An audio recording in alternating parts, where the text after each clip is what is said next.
I'm Shubham Kumar. I secured All India Rank 1 in Civil Services Examination 2020. मैं कुमरी गांव Kadwa block Katihar district का रहने वाला हूं। मैंने अपनी प्राइमरी एजुकेशन अपने गांव से ही की और फिर मैंने अपना matriculation Vidyavihar residential school Paroda Purnia Bihar से किया और 11th-12th मैंने चिन्मय विद्यालय बोकारो से किया।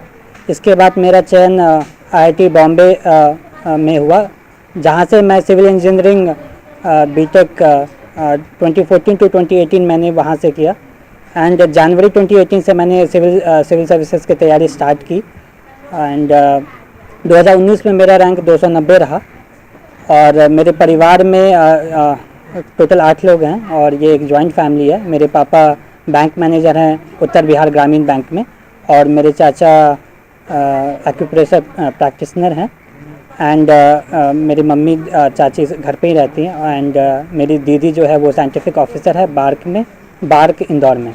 IAS बनने का जो सपना था वो बचपन से ही था एंड जब क्लास 9-10 में मैं था तो मुझे ऐसा लगा कि अगर मैं IIT जाता हूँ तो मेरे लिए एक अच्छा प्लेटफॉर्म मिलेगा। सो मैं वहाँ पे पहले JEE की तैयारी की एंड जब मैं कॉलेज 3rd ईयर में था तो मुझे ये लगा कि अगर मैं लोगों के लिए काम करता हूँ तो मुझे एक डिफरेंट लेवल ऑफ सेटिस्फैक्शन मिलता है। So in my final year I decided और फिर 2018 से मैंने सिविल सर्विसेज की तैयारी स्टार्ट की एंड शुरुआत के 1 साल मैं दिल्ली में कोचिंग लिया एंड 2nd ईयर मैं खुद से फिर तैयारी की। काफ़ी सारे कोचिंग इंस्टीट्यूट मेरा नाम जो है वो डाल रहे हैं कि वो मैं वहाँ का स्टूडेंट हूँ। एक्चुअली जब मैं 2nd अटेम्प्ट में 2019 में जब मैं इंटरव्यू का प्रिपरेशन कर रहा था तो उस समय मैं 10 से 12 इंस्टीट्यूट में मॉक इंटरव्यूज़ दिए थे एंड जो UPSC का जर्नी है वो प्रीलिम्स मेंस एंड इंटरव्यू का स्टेज होता है और इंटरव्यू के टाइम पे ये सारे कोचिंग इंस्टीट्यूट जो हैं वो ऑलमोस्ट फ्री ऑफ कॉस्ट जो है वो मॉक इंटरव्यूज़ कंडक्ट कराते हैं। सो एक कॉन्फिडेंस बिल्ड करने के लिए मैं इन सारे इंस्टीट्यूट के पास गया था और मॉक इंटरव्यूज़ दिए थे और ऐसा लग रहा है कि मैं उनका क्लासरूम स्टूडेंट हूँ, वैसा कुछ नहीं है। मैं 2018 में विज़न IAS से कोचिंग किया था एंड वहाँ पे बेसिक जो है वो आपको कवर होते हैं जो कि आप बेसिक बुक्स पढ़ के भी कर सकते हैं। इसके अलावा मैं कोई और कोचिंग इंस्टीट्यूट में जो है वहाँ से मैंने GS की तैयारी नहीं की थी और जो भी आप देख रहे होंगे पोस्टर्स वो इसलिए है क्योंकि मैं 2019 में वहाँ पे मॉक इंटरव्यूज़ दिया था एंड तीसरी साल जो इस बार का अटैम्प्ट था जो 3rd अटैम्प्ट था 2020 में वो मैं खुद से दिल्ली में एक रूम रह के तैयारी कर रहा था एंड फिर बाद में मैंने ट्रेनिंग भी ज्वाइन किया Indian defence account service that is भारतीय रक्षा लेखा सेवा में और जनवरी 2021 से मैं ट्रेनिंग कर रहा था Faridabad NIFM national institute of financial management में एंड करेंटली मेरी ट्रेनिंग चल रही थी NADFM national academy of defence financial management Pune में। I am from Delhi. I have graduated from Shriram College of Commerce in 2019 and I enrolled in the Dreams 400 scholarship of Lukman IAS in which I studied GS in 2019-2020 batch and I studied all the subjects, polity, economics, ethics and the faculty here, Ansari sir and Lakshmikant sir and other teachers as well. They are all very good and they are very motivating as well as encouraging. So yes, it has been a very important part of my UPSC journey being associated with Lukman IAS and rest is that thank you so much. I would thank Ansari sir for his constant guidance starting from the prelims phase till the interview phase and that's it from my side. Thank you. अगर मैं अपने last attempt और इस attempt को comparison करूं तो मेरे GS general studies में मेरे सिमिलर मार्क्स हैं। लास्ट ईयर मुझे 428 आया था, इस बार मुझे 424 आया और ऐसे में लास्ट ईयर 132 आया था, इस बार 134 आए हैं। मेरा जो बिगेस्ट जंप है वो ऑप्शनल में है। Last year I got around 263 marks 263 marks थे और इस बार मुझे 320 मार्क्स हैं और इंटरव्यू में लास्ट ईयर मुझे 146 थे, इस बार मुझे 176 हैं। सो मैंने कुछ चेंजेस किए। मेरा फोकस ये रहा कि मेंस में अराउंड 50 मार्क्स का जंप अगर मैं करता हूँ तो वहाँ पे मैं फोकस किया कि मैं ऑप्शन पे ज़्यादा फोकस करूँगा। ऑप्शन में मैंने कुछ एक नई किताबें भी पढ़ी और ज़्यादा प्रैक्टिस किया और इंटरव्यू में फिर ये फोकस रहा कि जो कॉन्फिडेंस लेवल है उसको मैं इंक्रीज़ करूँ ताकि इंटरव्यू के अंदर जाके मेरा कॉन्फिडेंस लो ना हो। अब मैं प्रीलिम्स की अपनी स्ट्रैटेजी शेयर करना चाहूँगा क्योंकि 10 अक्टूबर को प्रीलिम्स भी है। मैं इसे पॉइंट वाइज बोलना चाहूँगा। फर्स्ट ऑफ ऑल मैं अपने सोर्सेज को बहुत लिमिट रखा। मैं अपने बेसिक किताबें जो हैं उनको पढ़ाई की, और मेरा खुद का एक क्लासरूम के नोट्स थे जो मैंने कोचिंग फर्स्ट ईयर 2018 में जो मैंने किया था, उसका एक बेसिक मेरे पास नोट्स था। एंड जैसे पॉलिटी में मैं लक्ष्मीकांत पढ़ा, एंड हिस्ट्री में मॉडर्न इंडियन हिस्ट्री में मैं स्पेक्ट्रम पढ़ा। एक मैं डिटेल एक अलग से मैं एक वीडियो बनाऊंगा जो मेरे रिसोर्सेज हैं। मेरा ये फोकस रहा कि एक सब्जेक्ट के लिए एक ही रिसोर्स हो, उसको बार बार रिवाइज़ करूँ। अब इसके अलावा मेरा करंट अफेयर्स के लिए मैंने मंथली मैगज़ीन फॉलो किया विज़न IAS का। एंड प्रीलिम से पहले मैं द हिंदू पढ़ता था रेगुलरली, एंड फिर प्रीलिम्स के बाद the Hindu and Indian express मैं न्यूज़पेपर फॉलो करता था।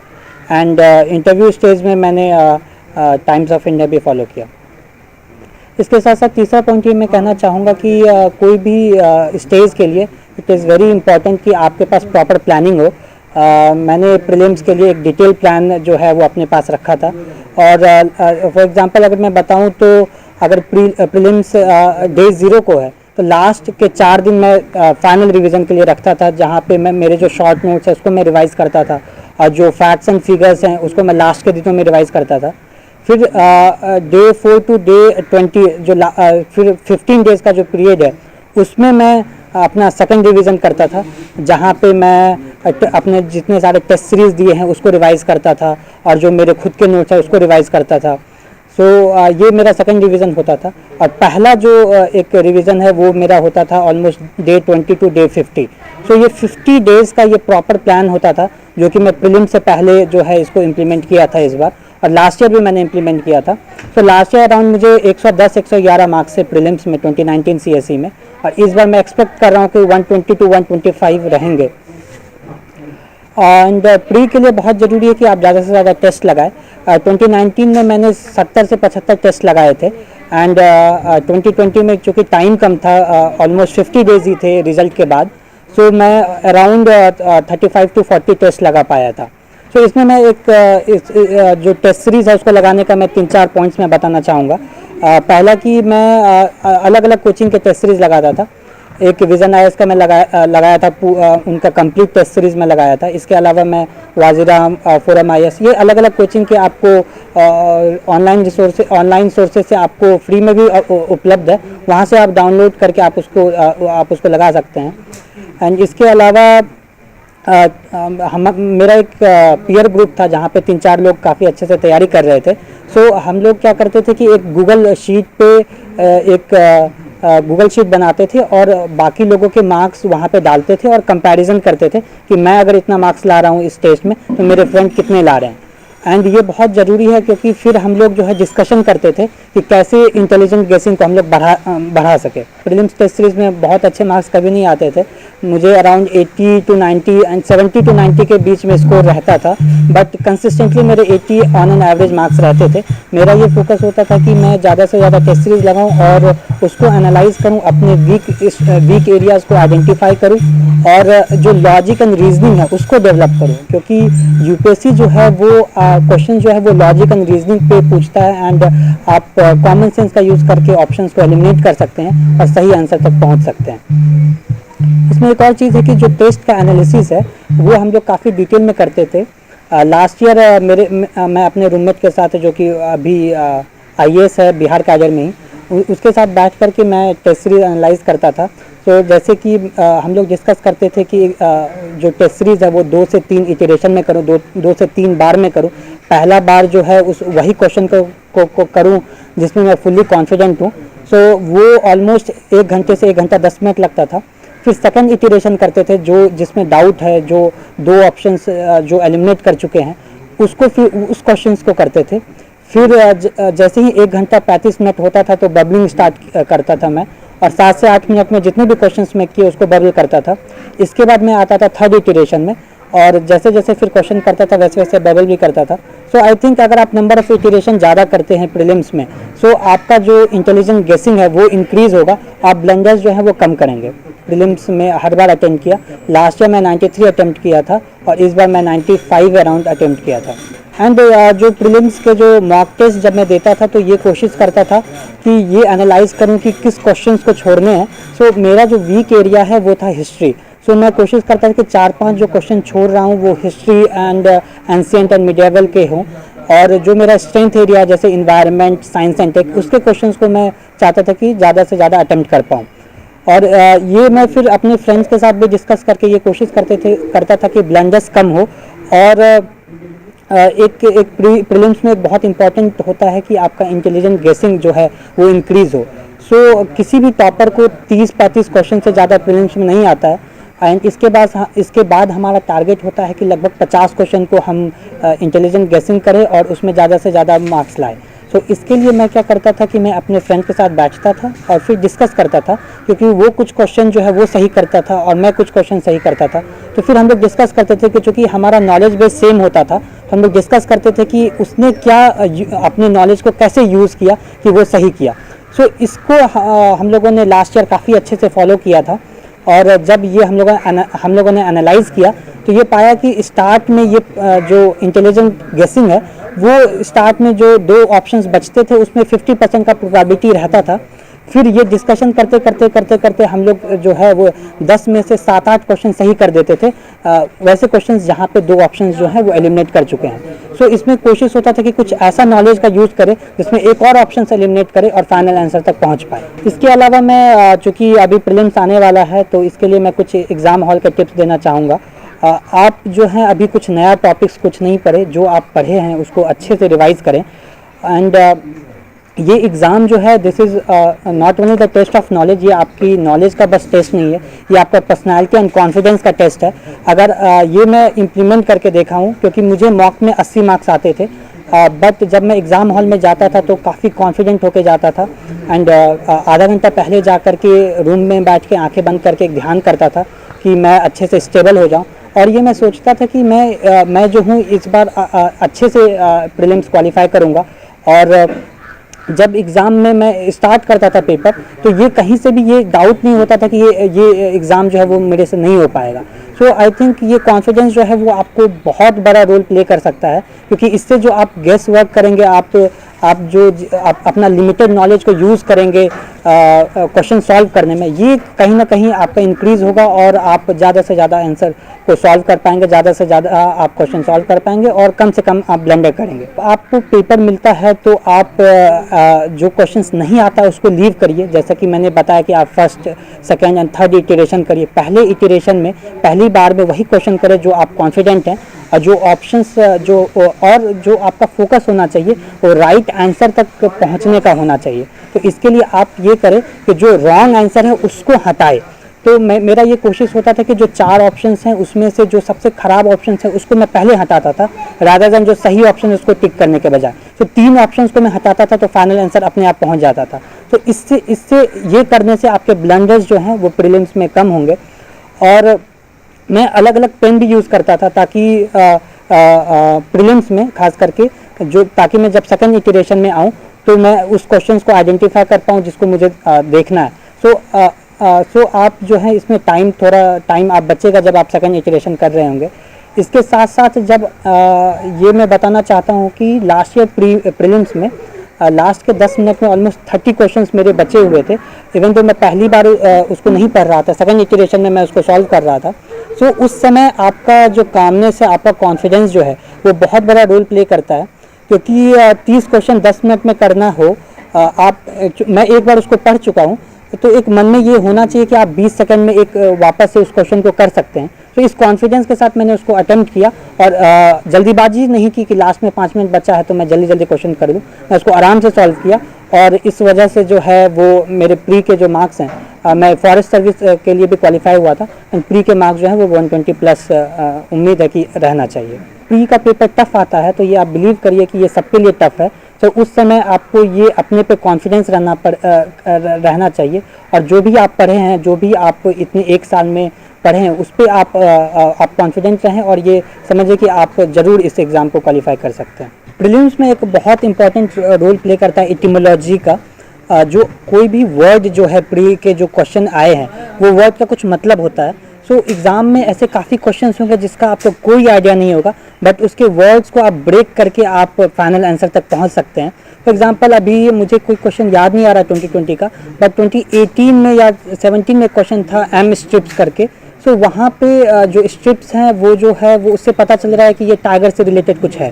सो इस टाइप का इटिमोलॉजी का यूज़ करें, और इसके लिए आप यूट्यूब पे एक सर हैं रैंक 17 2018 के, रैंक 17 आई थिंक, तो उसका एक वीडियो यूट्यूब पे है, वो आप फॉलो कर सकते हैं। प्रीलिम्स में ये बहुत ज़रूरी है कि आपका नॉलेज बेस जो है वो आप ज़्यादा से ज़्यादा पढ़े, वाइड हो थोड़ा।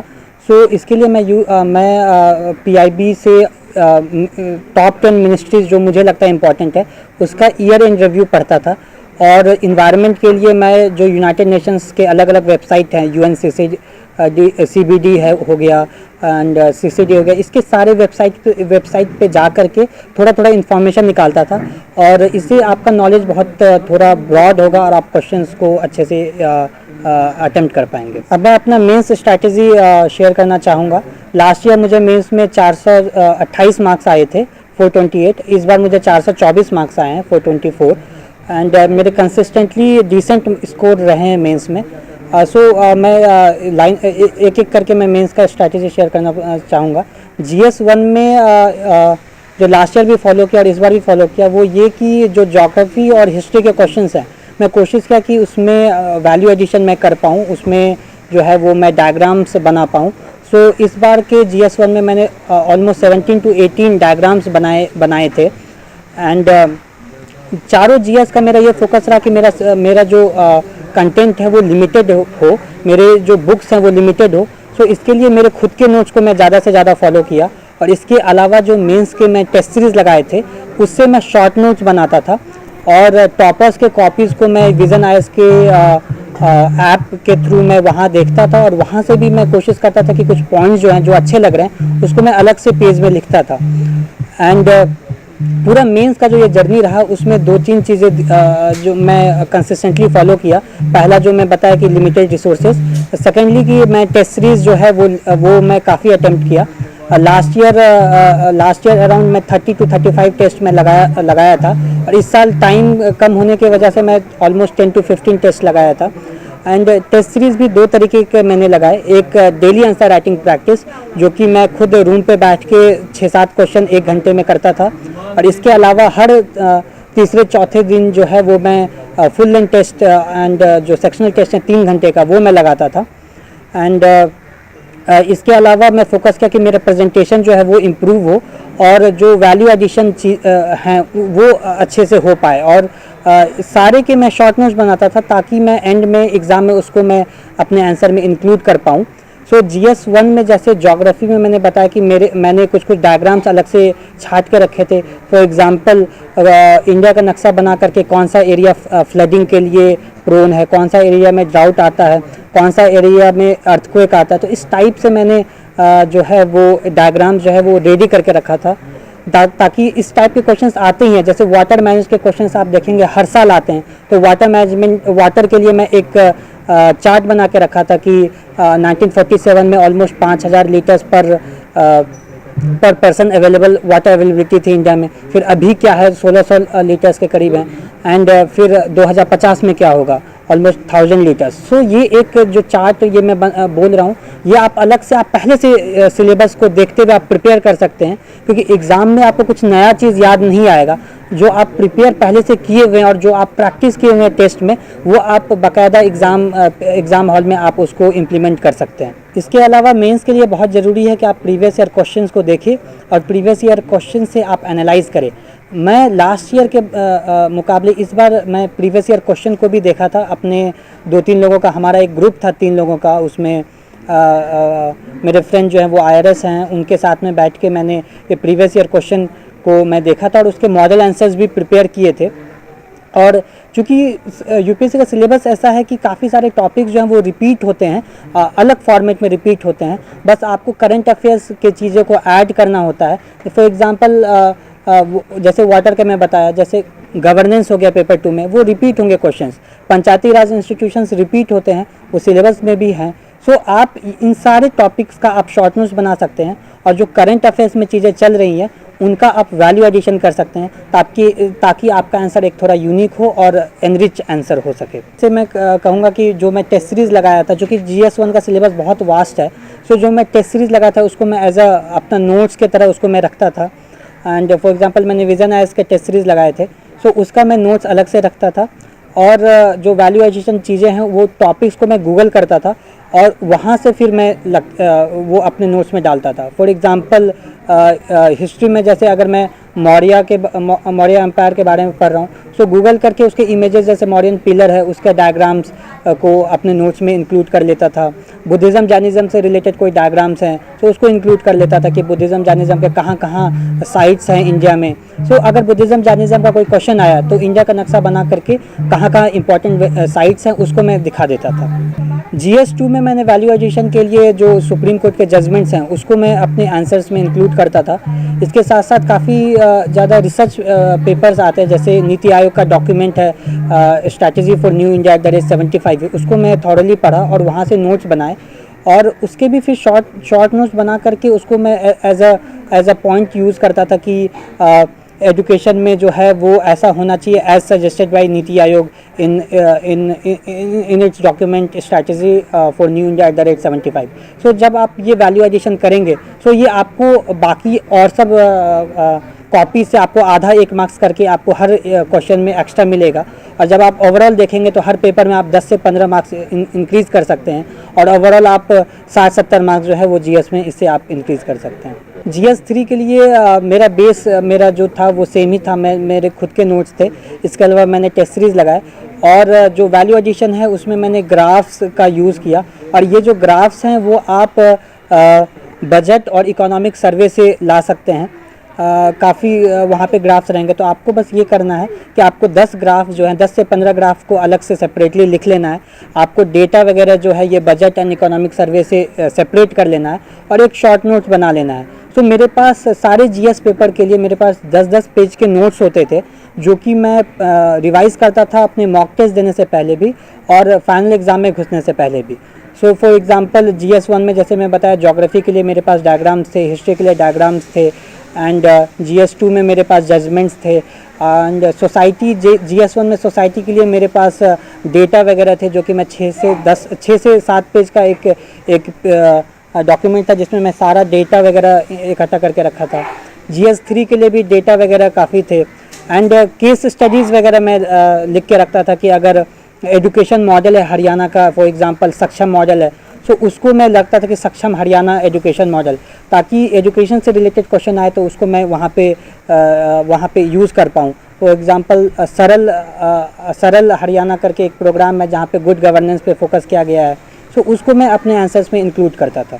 GS4 के लिए मेरा जो प्रिपरेशन था वो बाकी GS की तरह सेम था। मैं काफ़ी डायनेमिक रखा है अपने प्रिपरेशन को और लिमिटेड रखा।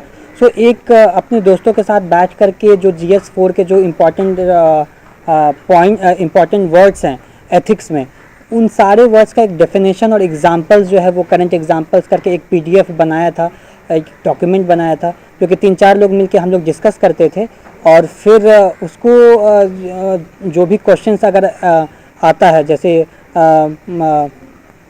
पर्सनालिटी पे आता है या एटीट्यूड पे आता है, एप्टीट्यूड पे आता है, तो ये सारे के डेफिनेशन जो है वो रेडी रखता था और इसके एग्जांपल्स भी रेडी रखता था ताकि अगर क्वेश्चंस वैसे आए तो उनको यूज़ कर पाएँ। इसके साथ साथ एग्जांपल्स के लिए आप न्यूज़पेपर से आप एग्जांपल्स निकाल सकते हैं और मैं ऑनरेबल प्राइम मिनिस्टर के मन की बात को भी सुनता था और वहाँ से जो वो शेयर करते हैं वो काफ़ी सारे एग्जांपल्स शेयर करते हैं।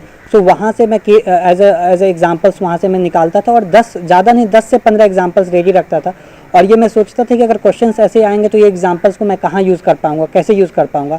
सो अगर आप पहले से ये सारा चीज़ सोच के रखते हैं तो एग्ज़ाम में आपको आसानी होगी ये सारे एग्जांपल्स को यूज़ करने के लिए। मैंने 15 से 20 एक फ्लो चार्ट भी बना के रखा था ताकि क्वेश्चंस आए तो वो जो फ्लो चार्ट से अगर मैं समझाता हूँ तो वहाँ पे एक टाइम भी बचेगा और एक अच्छा लगेगा एग्जामिनर को चेक करने में कि कुछ अलग किया है।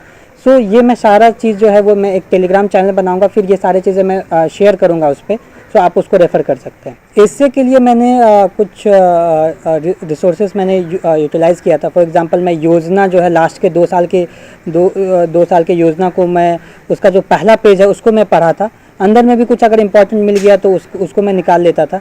सो ऐसे में ये है कि हमारे पास टोटल 14 to 15 ब्रॉड टॉपिक्स होते हैं। For example farmers, farming, agriculture and health, education, country से related, for example new India. तो इस टाइप के ब्रॉड टॉपिक्स पे आप जो हैं वो प्रिपेयर कर सकते हैं ऐसे में। क्योंकि एग्ज़ाम में टाइम कम होता है और आपको 2 ऐसे लिखने होते हैं, दो ऐसे लिखने पड़ते हैं ऑलमोस्ट 1000 वर्ड्स के हर एक ऐसे। सो आप पहले से जो हैं वो ऐसे के जो ब्रॉड टॉपिक्स हैं उसको आप प्रिपेयर कर सकते हैं। सो मेरे पास जो है 5-6 पेज करके इन सारे ब्रॉड टॉपिक्स पे नोट्स थे, एंड इसके लिए ये योजना को मैंने रेफ़र किया था। मैंने गूगल का काफ़ी सहारा लिया था, और इसके साथ साथ मैं प्रीवियस ईयर टॉपर्स के कॉपी से नोट्स में बनाता था। सो ये बहुत ज़रूरी है कि आप प्रीवियस ईयर के टॉपर्स हैं उसकी आपके कॉपीज़ आपको कोचिंग इंस्टीट्यूट से मिल जाएंगे। सो वहाँ से आप सीख भी सकते हैं कि टॉपर्स ने कैसे लिखा। इसके साथ साथ आप नोट्स भी बना सकते हैं, क्योंकि इन सारे टॉपिक्स में जो पॉइंटर्स है वो चेंज नहीं होता, जो प्रॉब्लम्स है, जो सॉल्यूशन है वो सिमिलर सा ही रहता है। तो आप यहाँ से ले सकते हैं। इसके साथ साथ आप जो करंट अफेयर्स में चीज़ें आ रही हैं उसको आप इंक्लूड कर सकते हैं। सो ऐसे का जो मेरा फ्रेमवर्क था वो भी मैं डिसाइड कर लिया था कि ऐसे मैं कैसे लिखूँगा। सो शुरुआत में मैं कोशिश करता था कि मैं एक एनेक्डोट से, एक कहानी से शुरुआत करूँ, एंड उस कहानी को मैं पहले एलोबरेट करूँ एक पेज में, और फिर उसको मैं टॉपिक के साथ कनेक्ट करता था सेकंड पेज में कि वो टॉपिक से कैसे कनेक्टेड है। एंड ये जो पूरा इंट्रोडक्शन वाला जो स्टेज है ऐसे में, वो लगभग 2.5 से 3 पेज का होता था। फिर मेन बॉडी आता था जो कि मैं 5 से 6 पेज में लिखता था, जहाँ पे मैं ऐसे को डायमेंशनलाइज करता था। कोई भी टॉपिक है उसको मैं अलग अलग डायमेंशंस में, सोशल, पॉलिटिकल, इकोनॉमिकल, एडमिनिस्ट्रेटिव, फिर क्लाइमेट चेंज, ये सारे जो एरियाज़ है, इन्वायरमेंट, ये सारे एरिया में डायमेंशनलाइज करता था, ताकि ऐसे जो है वो ब्रॉड हो सके। ज़्यादा से ज़्यादा टॉपिक को मैं ब्रॉड करता था। फिर मैं अगले 3 पेज में कुछ क्वेश्चंस पूछता था कि कैसे इस चीज़ को अचीव कर सकते हैं। अगर कोई भी प्रॉब्लम्स वाला एरिया, फॉर एग्जांपल अगर हेल्थ है, तो क्वेश्चन पूछता था कि हेल्थ में क्या प्रॉब्लम्स हैं, क्या चीज़ें हैं, उसका क्या सॉल्यूशन है। सो ये सारी चीज़ों को मैं 3 पेज में फिर लिखता था। फिर लास्ट के 2 पेज में मैं कंक्लूड करता था, और यहाँ पे भी कंक्लूज़न में फिर मैं जो मेरा इंट्रोडक्शन होता था उसके साथ मैं लिंक करता था, ताकि एक स्टोरी जैसा बने, जो ऐसे जो भी एग्जामिनर जो चेक कर रहा है उसको एक ऐसे पढ़ के एक अच्छा लगे और वो एक अच्छे से कनेक्ट कर पाए। और ऐसे में अगर आप कोट वगैरह यूज़ कर सकते हैं तो आप कोट्स यूज़ कर सकते हैं। मैंने कंक्लूज़न में जो है वो पहले से कोट्स तैयार रखता था, और उसको मैं कोशिश करता था कि वो ऐसे में कंक्लूज़न में मैं उसको यूज़ कर पाऊँ। पूरे यूपीएससी जर्नी में इट इज़ वेरी इंपॉर्टेंट कि आप आंसर राइटिंग बहुत करें। मैंने अपनी यूपीएससी की जर्नी 2018 में जनवरी से किया, और फरवरी 2018 से ही मैं आंसर राइटिंग स्टार्ट किया था। सो यहाँ पे ज़रूरी है कि आप बहुत छोटे टारगेट रख के स्टार्ट कर सकते हैं। मैं स्टार्टिंग में बस एक क्वेश्चन हर दिन लिखता था, एंड ये मैं 1 महीना तक किया था, फरवरी पूरा। एंड फिर मैं प्रीलिम्स का तैयारी में लग गया था, एंड फिर प्रीलिम्स के बाद फिर मैं आंसर राइटिंग को कंटिन्यू रखा। सो आंसर राइटिंग आप जल्द से जल्द स्टार्ट कर सकते हैं।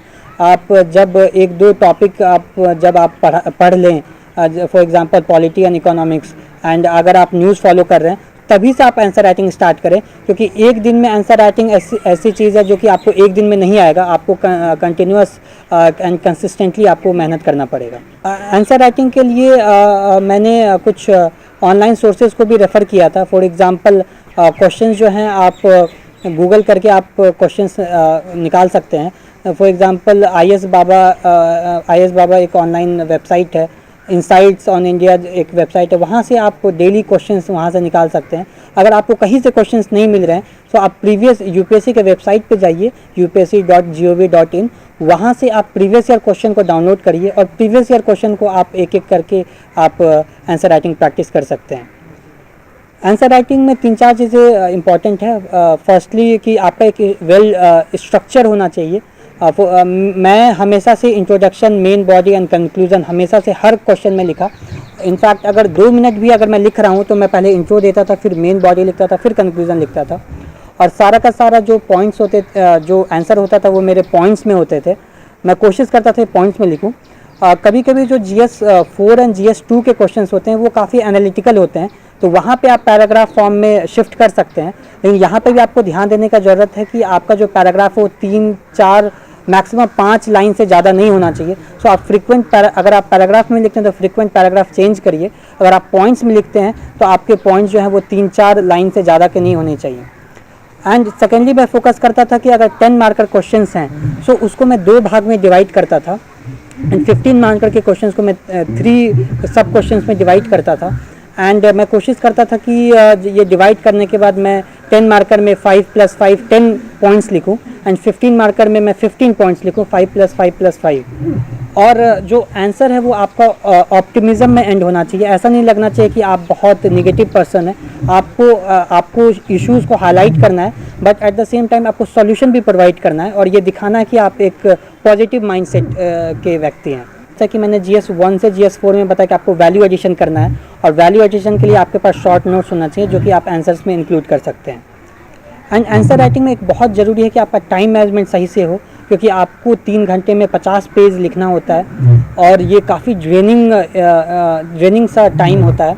सो अगर आप पहले से बहुत प्रैक्टिस किए हुए होंगे अपने रूम पे या टेस्ट सेंटर में जाके, तो एग्ज़ाम में आप जो है वो 3 घंटे में 50 पेज लिख पाएंगे। सो इसके लिए बहुत ज़रूरी है कि जो भी आप आंसर राइटिंग कर रहे हैं वो टाइम लिमिट के साथ करें। शुरुआत में मैं क्या करता था कि जो टाइम लिमिट को उसको ब्रीच करता था, फिर मुझे ये रियलाइज़ हुआ कि अगर मैं टाइम लिमिट में नहीं लिख रहा हूँ तो एग्ज़ाम में भी मैं नहीं लिख पाऊँगा। सो इसलिए आप 7 से 8 मिनट में 10 मार्कर क्वेश्चन को लिखें, और 11 से 12 मिनट में 15 मार्कर को लिखें। ये बहुत ज़रूरी है कि आप सारा क्वेश्चन जो है वो एवरेज लिखें, रादर देन कि आप 5 क्वेश्चन को बहुत अच्छा लिख रहे हैं और फिर 15 क्वेश्चन में आप बहुत हड़बड़ी में लिख रहे हैं। सो इट्स वेरी इंपॉर्टेंट कि आप सारे क्वेश्चंस को अच्छे से अटेम्प्ट करें, क्योंकि सारे क्वेश्चन जो है शुरुआत के 10 क्वेश्चन 10 मार्कर के होते हैं, फिर लास्ट के 10 क्वेश्चन 15 मार्कर के होते हैं। सो आप हर एक क्वेश्चन को इक्वल टाइम दें और हर एक क्वेश्चन को अच्छे से लिखें। प्रिपरेशन में बहुत ज़रूरी है कि आपका एक प्रॉपर शेड्यूल और एक प्लानिंग हो। सो मेरा एक हमेशा से एक ब्रॉड प्लान होता था कि प्रीलिम से 2 महीने पहले मैं क्या करूँगा, प्रीलिम्स और मेंस के बीच में क्या करूँगा, मेंस के बाद क्या करूँगा। तो एक ब्रॉड एक प्लान हो। फिर 1 साल 1 से 1.5 साल का जो मेरा प्रिपरेशन फेज़ था 2018 to 2019, फिर 2019 to 2020। सो उसमें एक ब्रॉड प्लान रखें कि आप चीज़ों को किस समय पढ़ रहे हैं। इसके अलावा आप एक मंथली प्लान रखें और फिर डेली प्लान रखें। सो मैं अपने स्टडी टेबल के आगे एक प्लानिंग का एक नोट्स में चिपका के रखता था, एक टाइम टेबल का, कि मैं इतने घंटे पढ़ रहा हूँ, मैं इतने बजे से इतने बजे पढ़ रहा हूँ। और चीज़ों को आप जितना माइन्यूटली प्लान करेंगे उतना आप अच्छे से एग्जीक्यूट कर पाएंगे। सो डेली का मैं टारगेट रखता था, और इवन अगर मैं 70% या 60% भी अचीव कर पा रहा हूँ अपने टारगेट को, तो ये मैं समझता था कि मैं अच्छा कर रहा हूँ, और फिर मैं उसको रीप्लान करता था। So planning and time management can play a very big role. So आपका ऐसे नहीं होना चाहिए कि आप 1 हफ्ता पूरा वेस्ट कर दे रहे हैं पूरे ड्यूरेशन में। आप ब्रेक ले सकते हैं, बट आपको पता होना चाहिए कि आपका टाइम कहाँ जा रहा है। अभी मैं कुछ डूज एंड डोंट्स डिस्कस करने की मैं करना चाहूँगा। फॉर एग्ज़ाम्पल मेरे लिए क्या वर्क किया, मेरे लिए टाइम प्रॉपर प्लानिंग काफ़ी वर्क किया। मेरे पास हमेशा से एक ब्रॉड स्ट्रैटेजी रहा। फिर इसके साथ साथ मेरे पास हमेशा से एक अच्छा पीयर ग्रुप रहा, जो 3-4 लोगों का मेरा क्लोज ग्रुप था वो रहा। वहाँ से फिर लोग अभी सर्विस में भी है। एंड फिर प्रीलिम्स के बाद लास्ट ईयर में 2019 में मैंने लाइब्रेरी ज्वाइन किया था, और फिर लाइब्रेरी जो है वो आप स्टडी रूम की तरह होता है, वहाँ पे आप जाके पढ़ सकते हैं, वहाँ पे बाकी लोग भी पढ़ते हैं। सो अगर इससे मुझे काफ़ी मोटिवेशन मिला, और एक लंबे आवर्स तक मैं पढ़ाई कर पाता था। सो जिसको भी इंटरेस्ट है आप लाइब्रेरी में एक बार ट्राई कर सकते हैं। फिर आंसर राइटिंग आप जितनी जल्दी ट्राई कर सके वो आप आंसर राइटिंग आपको स्टार्ट करना चाहिए। एंड इसके साथ साथ आप फैमिली के टच में रहे, क्योंकि उनका सपोर्ट भी एक बहुत पॉजिटिव एक पॉजिटिव एटीट्यूड आपको आपके पॉजिटिव एनर्जी आप में लाता है, और फिर आप अच्छे से तैयारी कर सकते हैं। एंड कुछ डोंट्स मैं कहना चाहूँगा, जैसे कि मैं सोशल मीडिया प्लेटफॉर्म से दूर रहा। आप चाहे तो आप यूज़ कर सकते हैं, बट जब मैं ये देखा कि मैं सोशल मीडिया प्लेटफॉर्म पे रहता हूँ तो मैं अच्छे से तैयारी नहीं कर सकता हूँ। सो जो भी नेगेटिव एक्सटर्नलिटीज़ होती हैं, जो भी आपको डिस्टर्बेंस क्रिएट करती हैं, उनसे आप दूर रहें। आप ये मत सोचिए कि कोई आदमी क्या सोचेगा अगर मैं उसको नहीं बोलूँगा। अभी आप कोशिश करें कि आपकी तैयारी 2 साल अच्छे से हो, एंड बाकी जब आप रिज़ल्ट आएगा तो सारे लोग फिर आपको प्रेज़ करेंगे। सो आप अपने जो भी नेगेटिव फ्रेंड्स हैं या जो भी आपको डीमोटिवेट करते हैं उनसे आप दूरी बना के रखें, और आप कम से कम सोर्सेज को रेफ़र करें, आप बार बार रिवाइज़ करें रादर देन नए नए टॉपिक्स पढ़ने से। एक और कन्फ्यूज़न होता है कि इतने सारे टॉपर्स अलग अलग बातें कहते हैं, किसको फॉलो करना चाहिए।